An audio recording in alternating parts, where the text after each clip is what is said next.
এই আন্দোলনটি আসলে কার বিরুদ্ধে? এখানে সরকার পক্ষই অ্যাপিলেট ডিভিশনে আপিল করেছে।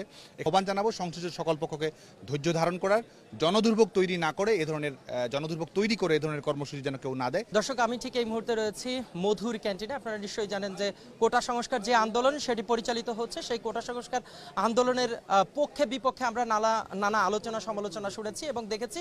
এবং ইতিমধ্যে মধুর ক্যান্টিনে আমরা দেখতে পাচ্ছি বাংলাদেশ ছাত্রলীগের সভাপতি সাদ্দাম হোসেন, তিনি রয়েছেন। কালের কণ্ঠ থেকে আপনাদের সাথে এই মুহূর্তে যুক্ত রয়েছে আমি ইখলাসুর রহমান। সাদ্দাম, আমি জানতে চাই যে আজকে আমরা দেখতে পাচ্ছি ঢাকা বিশ্ববিদ্যালয়ের ভিতর দিয়েই একটি কোটা সংস্কার আন্দোলনকারীরা তারা যাচ্ছেন এবং পরবর্তীতে দেখি শাহবাগ বিভিন্ন মোড়ে মোড়ে অবস্থান করছে। সারা বাংলাদেশ জুড়ে এটি নিয়ে আলোচনা সমালোচনার যে সৃষ্টি সেটি হয়েছে। আসলে কোটা সংস্কার আন্দোলন আবার পুনরাবৃত্তি হচ্ছে এবং জেগে উঠেছে, সে বিষয়ে আসলে ছাত্রলীগ কি বলছেন, কি ভাবছেন?